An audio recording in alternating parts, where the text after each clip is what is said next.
Hi dears, welcome back to Ladies Planet. ഇന്ന് നമ്മൾ ചെയ്യുന്നത് നല്ല പഴുത്ത് കറുത്ത നേന്ത്രപ്പഴം ഉണ്ടാവില്ലേ, ആ നേന്ത്രപ്പഴവും റവയും വെച്ച് വളരെ ടേസ്റ്റി ആയിട്ട് ചെയ്യാൻ പറ്റുന്ന ഒരു ബ്രേക്ക്ഫാസ്റ്റ് റെസിപ്പിയാണ് കേട്ടോ. ബ്രേക്ക്ഫാസ്റ്റ് ആയിട്ട് നമ്മളിത് ഉണ്ടാക്കുകയാണെങ്കിൽ കറിയൊന്നും ഉണ്ടാക്കേണ്ട, കുറച്ച് മധുരമുള്ള ഒരു ഐറ്റമാണ്. തീർച്ചയായിട്ടും നിങ്ങൾക്ക് ഇഷ്ടമാവും. എങ്ങനെയാണ് ഇത് ഉണ്ടാക്കുന്നതെന്നുള്ളത് നോക്കാം. വീഡിയോയിലേക്ക് പോകുന്നതിൻ്റെ മുൻപായിട്ട് നമ്മുടെ ചാനൽ നിങ്ങൾ സബ്സ്ക്രൈബ് ചെയ്യാതെയാണ് വീഡിയോ കാണുന്നതെങ്കിൽ താഴെ ഇതുപോലെ ചുവന്ന നിറത്തിൽ സബ്സ്ക്രൈബ് എന്ന് എഴുതിയിട്ടുണ്ടാവും. അതിലൊന്ന് ക്ലിക്ക് ചെയ്തിട്ട് സബ്സ്ക്രൈബ് ചെയ്യുക. അപ്പോൾ തൊട്ടപ്പുറത്തൊരു ബെല്ലിൻ്റെ പടം വരും, അതിൽ ക്ലിക്ക് ചെയ്തിട്ട് ഓൾ തന്നെ സെലക്ട് ചെയ്ത് വെക്കുക. അപ്പോൾ ഇത് ഉണ്ടാക്കാനായിട്ട് ഞാനിവിടെ 2 നേന്ത്രപ്പഴമാണ് കേട്ടോ എടുത്തിട്ടുള്ളത്. നേരത്തെ പറഞ്ഞ പോലെ തന്നെ നല്ല പഴുത്ത് കറുത്ത നേന്ത്രപ്പഴമാണ്. അതാവുമ്പോൾ നല്ല മധുരം ഉണ്ടാവും, നല്ല ടേസ്റ്റും ഉണ്ടാവും. അത് ചെറിയ കഷ്ണങ്ങളാക്കിയിട്ട് മിക്സിയുടെ ജാറിലേക്ക് ചേർത്തിട്ടുണ്ട്.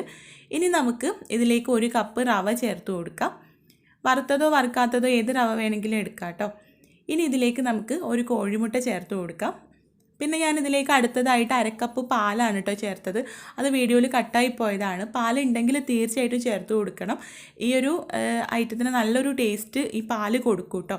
ഇനി പാല് നിങ്ങളുടെ കയ്യിലില്ലെങ്കിൽ അതിന് പകരം 2 ടേബിൾ സ്പൂൺ പാൽപ്പൊടി ചേർത്താലും മതി. ഇനി ഇതിലേക്ക് നല്ലൊരു ഫ്ലേവറിന് വേണ്ടിയിട്ട് ഞാനിവിടെ 2 ഏലക്ക ചേർത്ത് കൊടുക്കുന്നുണ്ട്. ഇനി നമുക്കിതിലേക്ക് മധുരത്തിന് ആവശ്യമായിട്ടുള്ള പഞ്ചസാരയാണ് ചേർക്കേണ്ടത്. അത് ഓരോരുത്തരുടെ മധുരത്തിനനുസരിച്ച് ചേർത്ത് കൊടുക്കുക കേട്ടോ.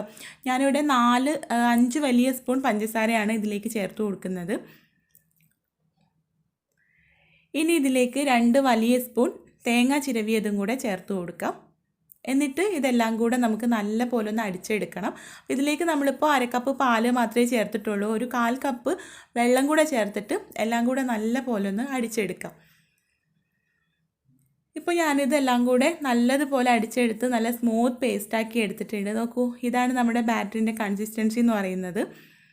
നമ്മുടെ ബാറ്ററി ഇവിടെ റെഡി ആയിട്ടുണ്ട്. ഇനി നമുക്ക് ഇത് വെച്ചിട്ട് പാൻ കേക്ക്സ് റെഡിയാക്കി എടുക്കാം.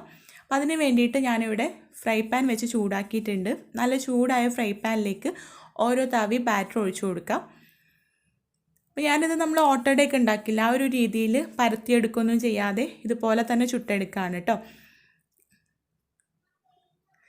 ആദ്യം ഞാനൊന്ന് മൂടി വെച്ചിട്ടാണ് ചെയ്തത്. മൂടി വെച്ച് ചെയ്യുമ്പോൾ ഇത്ര ഹോൾസ് മാത്രമേ വരുന്നുള്ളൂ. അപ്പോൾ തുറന്ന് വെച്ചിട്ടൊന്ന് ചെയ്ത് നോക്കി. തുറന്ന് വെച്ച് ചെയ്യുമ്പോൾ നല്ല പോലെ ഹോൾസൊക്കെ വന്ന് നല്ല സോഫ്റ്റ് ആയിട്ട് വരുന്നുണ്ട് കേട്ടോ. അപ്പോൾ ഹോൾസൊക്കെ വന്നതിന് ശേഷം വേണമെങ്കിലൊന്ന് പെട്ടെന്ന് വെന്ത് കിട്ടാൻ വേണ്ടിയിട്ടൊന്ന് മൂടി വെച്ച് കൊടുക്കാം.